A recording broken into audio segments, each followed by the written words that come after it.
Salut. Alors vidéo là de nuit.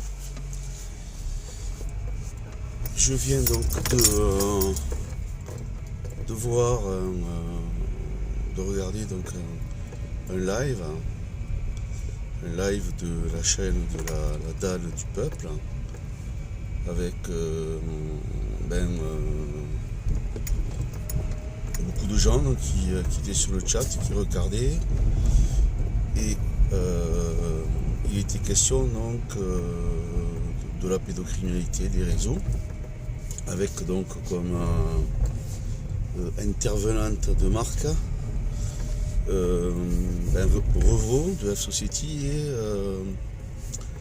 et alors je sais plus, une personne qui est pas mal aussi, donc qui connaît bien le sujet. Alors moi j'ai trouvé ce live intéressant.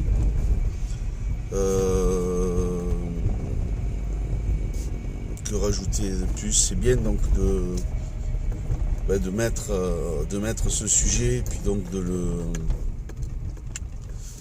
faire en sorte que les gens, de plus en plus de personnes,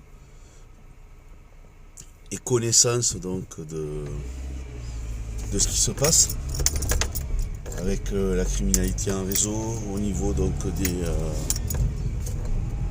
meurtres, des enfants, des viols, enfin voilà, tout ce qu'il y a, des bébés, enfin tout ce qu'il y a de plus atroce donc sur de toute façon toutes les violences, tous les crimes, c'est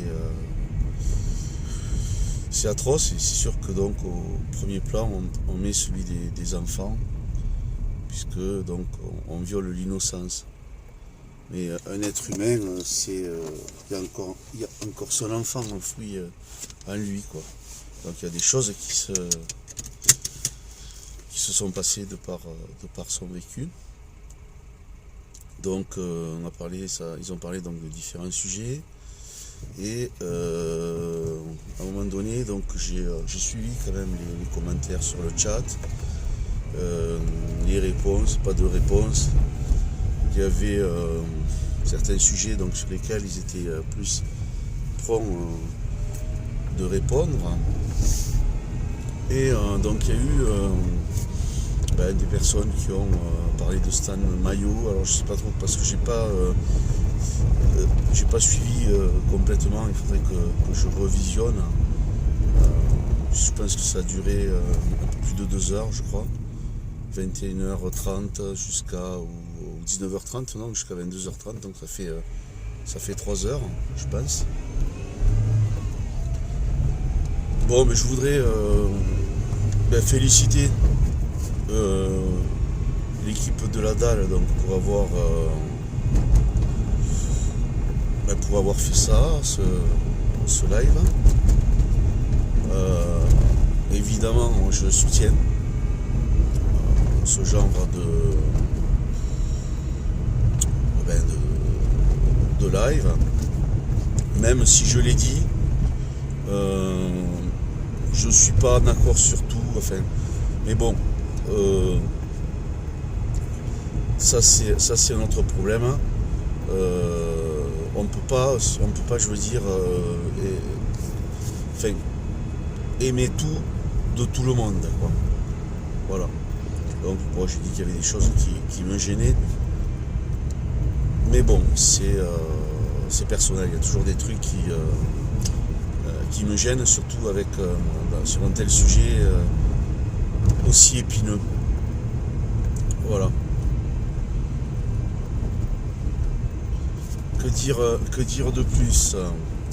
Ah oui, on a évoqué donc à un moment donné a été évoqué le sujet des viols dans le sport de haut niveau. Tiens, voilà, ça c'est des exemples de... Hop là. Là je me suis rabattu sur la gauche, hein.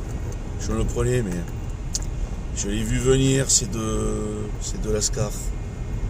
Hein, ils ont des voitures puissantes, ils se croient les maîtres à tout permis, quoi. Voilà, Voilà, ce genre de comportement, c'est des délinquants, peut-être des criminels, hein, allez savoir. C'est peut-être même des criminels d'enfance, là. J'en sais rien. Voilà, donc voilà, donc je disais sur le sujet donc de la enfin des viols et des abus sexuels donc dans le sport de haut niveau, et notamment donc avec ce qui a éclaté donc par rapport à l'histoire donc de Sarah Abitbol, abusée, donc violée et abusée, donc voilà, ça c'est à déterminer par son entraîneur, alors qu'elle avait 15 ans et que ben lui je crois il en avait 35 ou 36.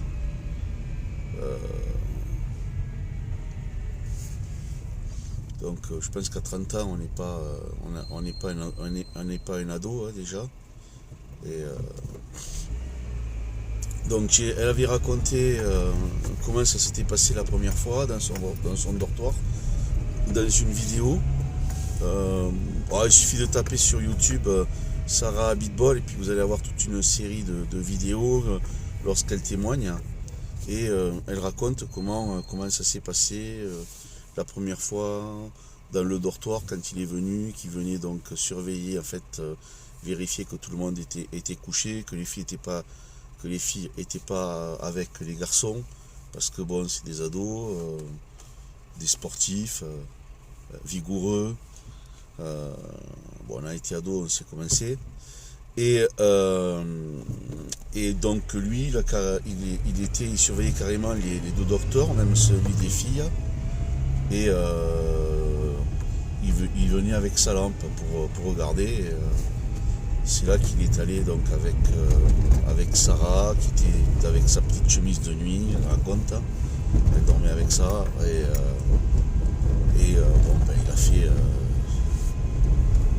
il a fait ce qu'il ne fallait pas faire à des ados, enfin qui sont encore des enfants, quoi.